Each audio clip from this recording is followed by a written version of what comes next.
찬송하시겠습니다. 453장입니다. 찬송가 453장.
마가복음 4장 21절에서 34절 말씀입니다. 마가복음 4장 21절에서 34절. 또 그들에게 이르시되 사람이 등불을 가져오는 것은 말 아래나 평상 아래 두려함이냐 등정 위에 두려함이냐. 드러내려 하지 않고는 숨긴 것이 없고 나타내려 하지 않고는 감춘 것이 없느니라. 들을 귀 있는 자는 들으라. 또 이르시되 너희가 무엇을 듣는가 스스로 삼가라. 너희의 헤아림은 그 헤아림이고 너희가 헤아림을 받을 것이며 더 받으리니. 있는 자는 받을 것이요 없는 자는 그 있는 것까지도 빼앗기리라. 또 이르시되 하나님의 나라는 사람의 씨를 땅에 뿌린과 같으니 그가 밤낮 자고 깨고 하는 중에 씨가 나서 자라되 어떻게 그리 되는지를 알지 못하느니라. 땅이 스스로 열매를 맺되 처음에는 싹이요 다음에는 이삭이요 그 다음에는 이삭의 충실한 곡식이라. 열매가 익으면 곧 낫을 테나니 이는 추수 때가 이르렀습니다. 또 이르시되 우리가 하나님의 나라를 어떻게 비교하며 또 무슨 비유로 나타낼까. 겨자씨 하나과 같으니 땅에 심길 때에는 땅 위의 모든 씨보다 작은 것이로되 심긴 후에는 자라서 모든 풀보다 커지며 큰 가지를 내나니 공중의 새들이 그 그늘에 깃들 만큼 되느니라. 예수께서 이러한 많은 비유로 그들이 알아들을 수 있는 대로 말씀을 가르치시되 비유가 아니면 말씀하지 아니하시고 다만 혼자 계실 때에 그 제자들에게 모든 것을 약속하시더라. 아멘. 할렐루야. 아멘. 만약에 성경을 한 문장으로 표현을 한다면 혹 여러분들은 어떻게 표현할 수 있을까요? 오늘 새벽에 이 말씀을 묵상하면서 내가 이 성경을 한 문장으로 표현을 한다면 이렇게 표현할 수 있을까? 그런 생각이 들었어요. 혹이나 뭐 평소에 생각을 해본 분도 계시고 전혀 생각하지 않다가 이런 질문을 받게 되면 뭐라고 표현할 수 있을까? 뭐라고 표현할 수 있을까요? 뭐 정답은 없어요. 생명이다. 이건 단어죠. 문장. 한 문장으로 만약에 표현한다면 여러 가지로 표현할 수 있을 거예요. 뭐 무궁무진하게 자기 나름대로 성경은 이거다. 이렇게 표현할 수 있을 것 같아요. 저는 오늘 새벽에 이 말씀을 다시 묵상하면서 이렇게 표현하고 싶더라고요. 그가 오실 것이고 오셨고 다시 오실 것이다. 예, 성경이. 그가 오실 것이고 오셨고 다시 오실 것이다. 외우기도 쉽죠. 외우기도 쉽고 한 문장으로. 그렇죠? 그가 오실 것이고 오셨고 다시 오실 것이다.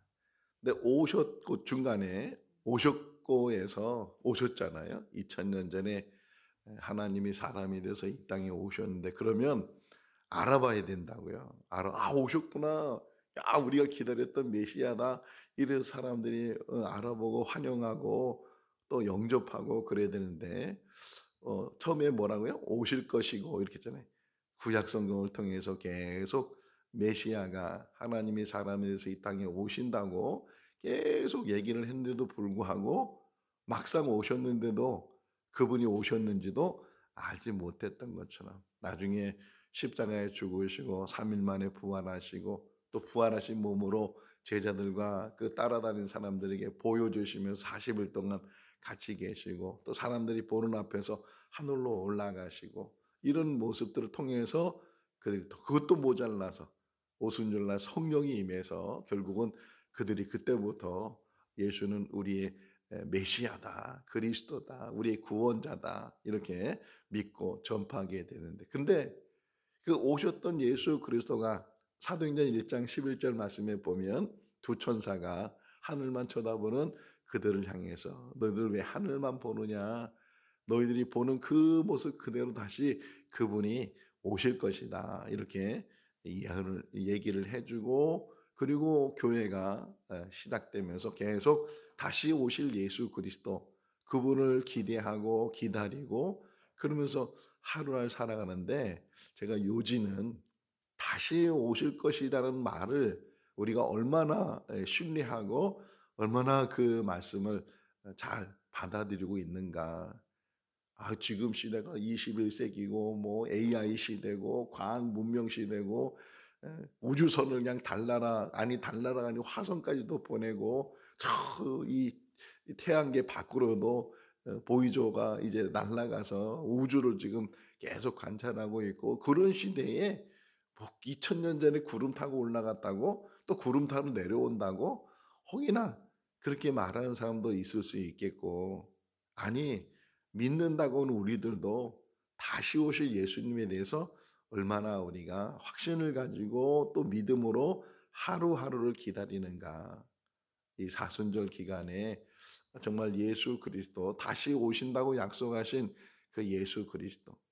초등학교 다닐 때 이 돋보기 가지고 이렇게 돋보기는 확대해 보는 것도 있지만 돋보기는 초점을 맞추면 거기에 먹지가 막 연기가 나서 불이 타잖아요.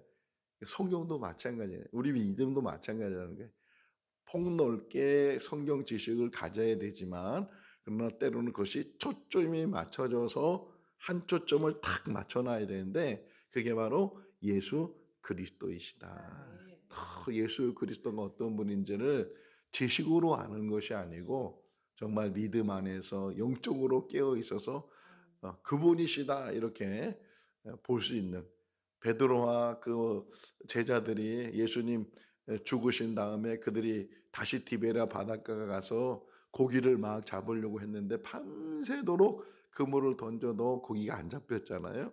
아침 일찍 저 해변가에 서 있는 어느 한 사람이 예, 그 오른쪽으로 그물을 던지라 이렇게 하니까 그물을 내리니까 얼마나 많이 잡혔는지, 그때 어느 한 사람이 주님이시다, 그 말에 베드로가 깜짝 놀라서 벗었던 겉옷을 입고 막 헤엄을 쳐서 육지로 나가는 그런 장면을 보는 것처럼 주님이시다.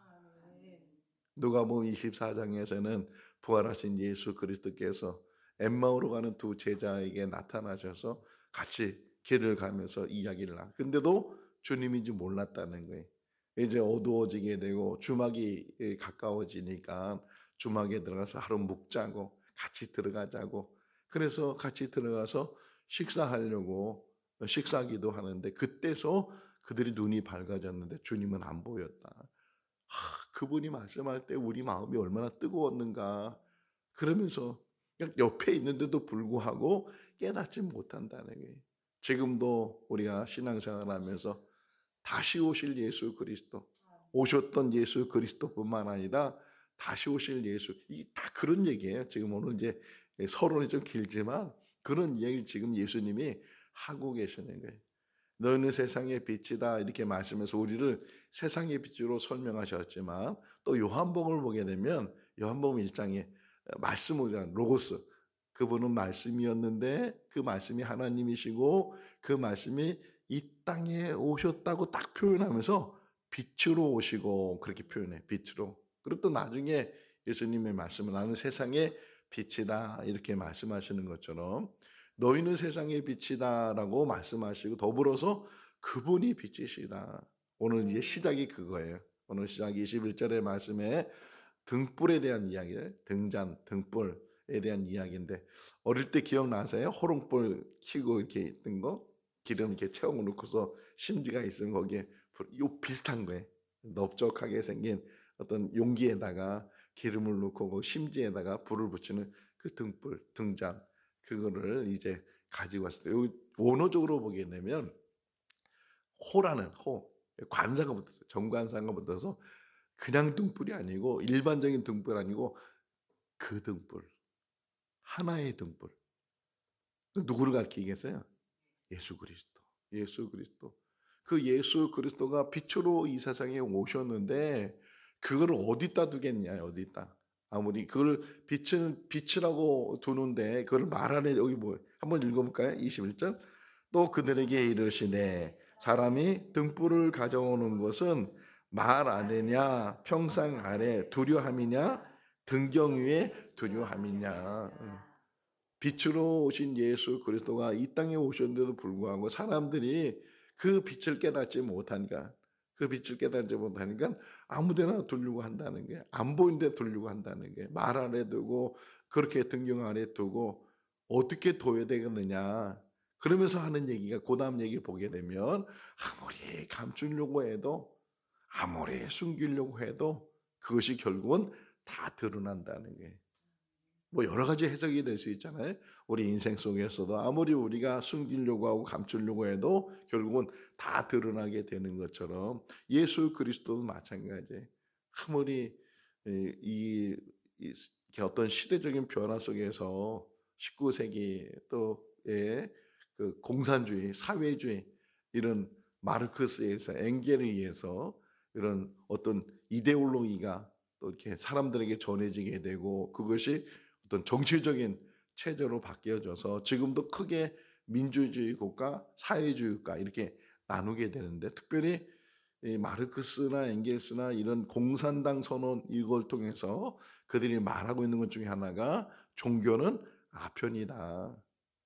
그래서 종교를 굉장히 핍박하고 말살시키려고 하고, 그 대표적인 예가 북한이잖아요.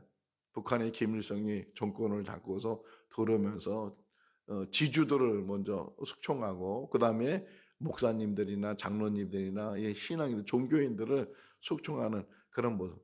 나중에 우리나라도 만약에 사회주의로 만약에 그러면 안 되는데 혹 그런 체제로 혹 모르잖아요. 베트남이 왜 우리나라가 그 베트남까지 가서 전쟁을 치렀겠어요? 그 공산주의 사회주의자가 잠깐만 정권을 결국은 사회주의가 정권을 잡았잖아요. 마찬가지로 설마가 늘 조심해야 되는데 이 일을 위해서 기도를 해야 되는데 그렇게 되면 혹이나 그러면 안 되는데 만약에 이 남한 체제도 사회주의가 공산주의가가 된다면 어떻게 되겠어요? 결국은 종교는 아편이다 해서 우리의 신앙을 다 잃어버릴 것이고 저 북한에 보세요 지금 그래도 이어가고 있는 게 지하교라고 해서 드러나지 않고 성경을 읽고 예배를 드리고 신앙생활하는 그런 지하교 성도들이 있다고 하는데 지금 그런 얘기에 예수 그리스도 아무리 감추려고 하고 핍박하고 없애려고 해도 2000년의 역사 속에서 얼마나 기독교가 많은 핍박을 당해서 그럼에도 불구하고 지금 생명력 있게 지금도 계속 예수 그리스도를 전파하고 예수 그리스도가 누구냐 하는 것들을 오늘 성경 공부가 복음서거든요. 예수 그리스도에 대해서 다시금 우리가 사복음을 통해서 묵상할 텐데 예수 그리스도 그분이 이 땅에 오신 이유를 깨달아야 되고 계속 연결되는 게 뭐냐? 예수님은 처음부터 마지막까지 오직 중심이 하나님 나라예요.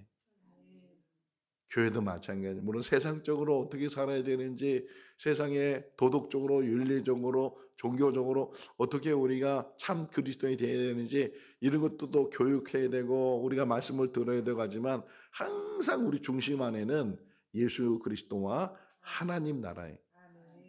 하나님 나라가 여기 있다 저기 있다는 것이 아니라 어디 있다고요?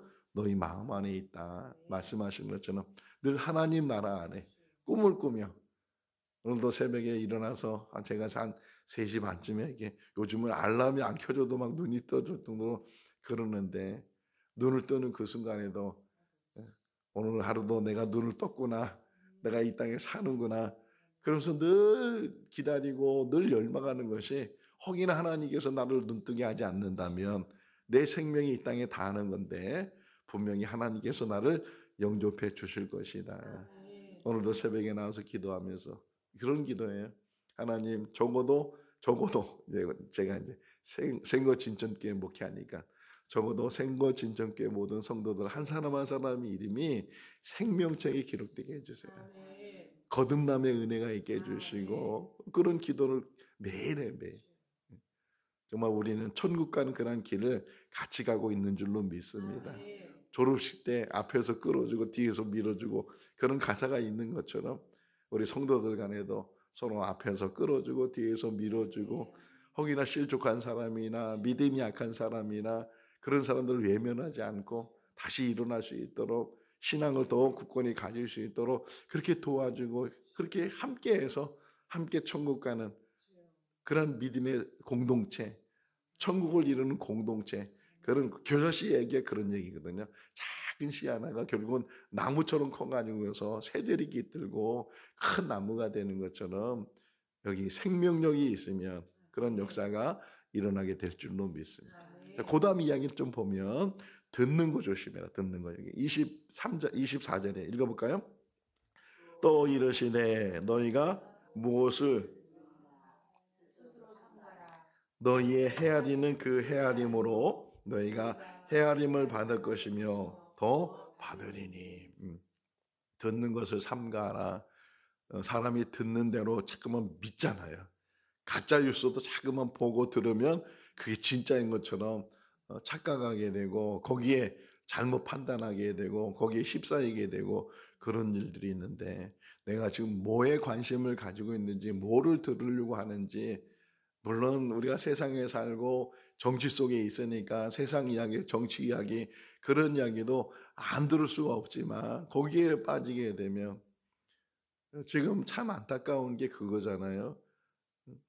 예수 믿는 사람들이 한 공동체 안에서 우리가 누가 좌파냐, 누가 우파냐, 누가 보수냐, 누가 진보냐, 목사님들끼리도 성도님끼리도 거기에 대해서 서로 정치적으로 갈등을 갖게 되고 그런 일들을 보면 참 마음 아프잖아요.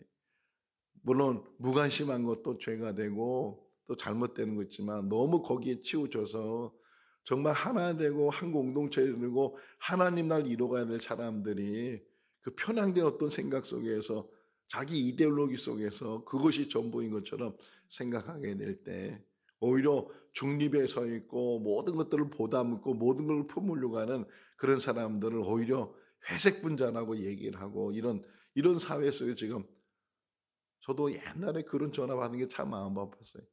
어느 분이 저한테 밤에 전화하면서 어느 편이냐고, 누구 편이냐고, 갈등이 있었을 때, 교회 안에 갈등이 있었을 때 한편에 서라는 거예요. 한편에.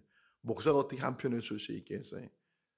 그런데도 불구하고 자기 편이 아니면 적이 되는 거고, 어느 쪽에 하나 선택해야 된다 그러고, 이런 시대에 지금 우리나라 정치 속에서도 그런 시대에 한쪽에서는 탄핵을 외치고 한쪽은 탄핵 반대를 외치고, 그러면서 지금 갈등 속에서 이 골이 깊어지는, 탄핵이 돼도 큰 문제가 되고 탄핵이 안 돼도 큰 문제가 되고, 앞으로 지금 어떻게, 국회의원이 지금 1년도 안 지났어요. 4년이에요, 4년. 4년 동안에 계속 발목 잡고 그러면 어떻게 누가 대통령이 되든 모르겠어요. 그 이재명 대통령이 되면 달라질까? 어떻게 달라질까? 참 걱정도 되고 그러는데, 하나님은 아시겠지만 정말 우리가 그래서 계속 얘기하잖아요. 원로들이 탄핵이 되든 탄핵이 안 되든 다 모든 국민들이 받아들이고 이제는 하나 되는 일에, 지금 경제가 얼마나 힘든지, 지금 젊은이들이 지금 일자리가 없어가지고서 계속 지금 안 나오지만, 통계가 안 나오지만 늘 나왔던 통계가 뭐냐면 이 세계에서 자살률이 제일 높은 나라가 우리나라라는 거예요. 퍼센트로 따질 때.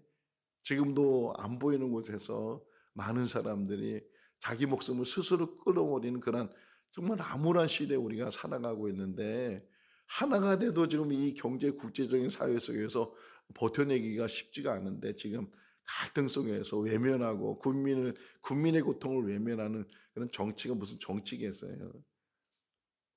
뭐 제가 또 이렇게 하면 또 한쪽에, 오직 예수 그리스도, 예수 그리스도. 잘 들어라. 지금 듣는 얘기 잘 들어라. 복음을 들어라. 하나님 나라 소식을 듣고 복음을 듣고 말씀을 듣고 하나님의 음성을 들어야지. 사람의 음성 속에서, 사람의 치우치는 그런 모습 속에서 자기도 모르게 거기 따라가다 보면 거기에 어느 길인지도 모르고, 우리는 생명길로 가야 된다. 오직 이럴수록 하나님 앞에 매달리고 기도하고 말씀 붙들고 우리의 삶이, 또 새벽 얘기 나와서 기도하면서, 하나님 기도가 호흡이 되게 해주시고 기도가 즐거움이 되게 해주시고, 우리의 삶은 기도밖에 없더라고요. 기도하는 거. 여기 삶과 잘 드러나. 그러면서 요 배경이 뭐냐면, 그러면서 하나님께서는 지금도 선을 베푸는 것, 구제하는 것, 헤아리는 것, 이것들을 기억하신다는 거예요. 헤아리게 되면 더 많은 헤아림을 받게 될 것이고, 더 나누면 그 나눔을 통해서 더 많은 열매들을 맺게 될 것이다. 항상 우리가 늘 조심해야 되는 게 뭐냐면, 부자가 되든 가난하게 되든 인색함을 조심해야 돼. 인색함. 자기도 모르게 인색해지는 거 있잖아요. 그 인색함을 항상 조심하지 않으면 거기에 넘어지게 된다 하는 것을 우리 가르쳐 줘요. 자, 그다음에 마가복음만 나오는 이야기가 자라나는 이 씨. 농부가 씨를 심으면 그 씨가 어떻게 뿌리를 내리는지, 어떻게 자라서 열매를 결실을 맺는데 농부는 알지 못하지만, 다만 그 씨를 땅에 뿌려놓기만 하면 그것이 이제는 싹이 나게 되고 이삭이 피게 되고 열매가 맺게 되고 결국은 추수하게 된다. 요 내용 속에서 하나님 나라로 표현하잖아요. 26절. 하나님 나라는 이러하다 그러면서 말씀하시는데, 사람은 알지 못하지만, 세상은 알지 못하지만, 물론 뭐 과학적으로 뭐 설명하고 그러지만, 그러나 그 작은 씨 하나가 땅에 떨어져서 열매 맺는 것은 하나님이 하시는 일이다. 물론 농부가 밭을 갈아놓고 거름을 주고 씨앗을 뿌리고 뭐 또 가꾸고 뭐 이렇게 하지만, 그러나 그 모든 생명의 역사는 하나님이 이루시는 것이고, 다시 말하면 하나님 나라는 하나님이 이루어 하시는 것이다. 지금도 하나님은 잘하게 하시고, 지금도 하나님은 하나님 나라를 이루어가고 완성해 가는 역사를 이루시는 줄로 믿습니다. 사람이 알지 못하고 자고 있을 때도 그 씨가 자라고 있는 것처럼, 인간이 손을 놓고 있을 때도 깨닫지 알지 못한다고 표현 나오잖아요. 그들이 알지 못한다 할지라도 알지 못하는 그 과정 속에서 계속 그것이 자라는 것처럼 계속 하나님 나라가 이루어지고 있고 완성되어 있고 앞으로 우리에게 다가오고 있다. 이걸 지금 예수님께서 우리에게 말씀을 해주고 있어요. 그러면서 29절 말씀 보면 읽어볼까요? 열매가 익으면 추수 때가 이르렀어. 결국 마침내 뭐가 온다고요? 추수 때가 온다. 흔히 이게 신학교 가면 여러 조직 신학을 배우잖아요. 저는 갔는데 조직 신학 종말론이 그 과목에 있다는 그 학기에 또 요한계시록이라는 게 또 있어서 두 개를 같이 들어보니까 다 종말론에 관한 이야기인데 흔히 그래요. 종말론 교수님들이 하는 얘기가 종말은 크게 세상의 종말도 있지만 개인의 종말도 있다. 두 가지 종말을 설명하잖아요. 우리도 마찬가지. 우리가 이 땅에 사는 날 동안 주님 오시면 그것이 세상의 종말이 될 것이고 혹 주님이 오시기 전에 우리가 세상을 떠나면 우리 개인의 종말이 될 거예요. 어떤 종말이든 마침이 있고 마지막이 있다. 이 땅에서 추수 때가 있다는 게 낫을 내서 거둬주는 다른 비유 속에서도 그 심었는데 그 심은 것들이 다 알곡이면 좋은데 알곡도 있고 또 뭐도 있다고요? 가라지도 있다. 알곡도 있고 가라지도 있는데 좀 심고 나서는 막 종들이 뽑아내자가 오니까 내비두라고. 어느 때까지? 추수할 때까지. 추수할 때 알곡과 가라지를 가르게 되는 것처럼 우리가 지금은 누가 알곡인지 누가 가라지인지 알지 못하지만 때가 되면 정말 알곡이 되는 사람이 있었고 또는 알곡이 아닌 그런 가라지 같은 그런 삶을 사는 사람이 있었다. 적어도 항상 뭐예요? 우리 한 사람 한 사람 하나님 앞에 알곡이 되고 거둬지는 그런 열매가 되는 그런 삶이 될 수 있기를 바랍니다. 마지막 하나 뒷부분에 그 비유 하나 또 나오죠. 겨자씨 비유. 작은 것, 아주 극히 작은 것. 제가 겨자씨를 처음 본 게 중학교 2학년 때 우리 장재동 목사님이 성주순례 갔다 와서 겨자씨를 많이 이렇게 가지고 와서 조그마한 봉다리에다가 이렇게 넣어가지고서 교인들 나눠준 그때 기억이 나는데 이게 겨자씨입니다. 그러면서 흔히 설명하기를 그러더라고요. 담배씨, 우리나라에는 담배씨 정도, 담배씨가 아주 작대. 근데 담배씨 이렇게 신고 자란 걸 담배 잎이 얼마나 커요. 큰 잎을 제가 처음 목회 나가니까 거기에 담배 재배하는 사람이 많았어요. 큰 옛날에는 큰 흙집을 해가지고서 며칠 동안 그걸 쪄야 돼. 1등품을 나와야 되니까 그 찌는 거에 따라서 이게 등급이 매겨지게 되고 밤새도록 며칠 동안 그 만드는 걸 제가 봤는데 잎사귀 이만하더라고요. 그런 잎 마찬가지로 작은 것이 결국은 큰 것으로 이루는 것처럼 오늘 새벽에 이 말씀 묵상하면서 깨닫는 게 뭐냐면 우리 인생의 삶을 살면서 작은 것이라도 그것이 천국을 이루는 것이라면 어느 것하고 비교할 수 없다. 이 새벽에 이 자리에 앉아 있는 것 작은 것이지만 이것이 잘하면 천국을 이루게 되고 우리가 하나님의 일을 하는 게 작은 것이지만 저는 정말 죄송스럽기도 하지만 피켓존도 하는 거 자랑이 아니거든요. 그래도 영상을 찍어서 이렇게 나누고 그렇게 하는데 참 제가 스스로 그래. 야, 동아리가 이렇게 끈기가 있나? 그렇게 저는 뭐 오래 이렇게 하지를 못했어요. 어릴 때부터 보면. 근데도 이렇게 계속 붙들고 있는 거면 참. 근데 어젯밤에 인도네시아 선교사님이 문자가 왔어요. 제가 하는 피켓존도에 도전도 되고 감동도 되고 한 7개 나라에 보내요. 브라질에도 보내고 에티오피아 여러 나라에 이제 영상이 가는데 자랑하는 게 아니고 같이 작은 몸부림, 작은 것이라지라도 우리 교회가 이제 또 거리 버스킹 하기 시작했잖아요. 너무 감사해. 그래서 끈기 있게 제일 중요한 건 뭐예요? 끈기 있게 한 사람이 하든 몇 사람이 하든 지속적으로 비가 오든 눈이 오든 오늘 비 와서 안 돼, 뭐 해서 안 돼. 그 시작하면은 안 되는 이유 때문에 못 하거든요. 한번 시작한 거 시작이 어려운 거지. 시작하면 끈기 있게 누가 보든 안 보든 계속 하면은 그것이 작은 거예요. 작은 겨자씨. 근데 그 겨자씨가 점점 자라서 하나님 나라의 확장이 되는 것처럼 이 땅에 살면서 작은 일이지만 그것이 주님을 기뻐하시는 일이라면 그 일을 감당하다가 하나님 앞에 서는 우리들 다 될 수 있기를 주님의 이름으로 축원합니다. 기도하겠습니다.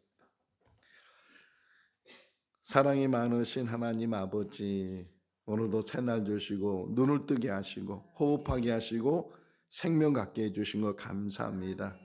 이 땅에 살면서 어떻게 살아야 되는지, 어떤 믿음의 삶이 돼야 되는지 저희들 깨닫게 하시고, 무엇보다도 예수 그리스도가 참 포도나무고 우리는 가지인데 그 가지가 포도나무에 붙어 있어야 되는 것처럼 항상 주님과 함께하는 우리들 되게 하여 주시옵소서. 빛으로 오신 예수 그리스도 안에서 어둠이 물러가게 하시고 빛 안에 거하는 귀한 은혜가 있게 해주시고, 아버지 하나님, 이 땅에 살면서 알곡이 되게 하여 주시옵소서. 하나님께서 하나님 나라의 확장 속에서 우리를 부르시고 또 하나님의 도구로 세워주신 줄로 믿습니다. 작은 일에 충성하고 보이지 않는 곳에서도 하나님 앞에 헌신하며 충성의 삶이 되게 하여 주시옵소서. 있는 자리가 복되게 하시고 하는 모든 일들이 하나님의 은혜 가운데 하나님 나라를 이루어가는 도구가 되게 하여 주시옵소서. 오늘도 주 안에서 복된 하루의 삶이 되게 하시기를 간절히 바라옵고 예수 그리스도 이름으로 기도하옵나이다. 아멘. 마쳤습니다.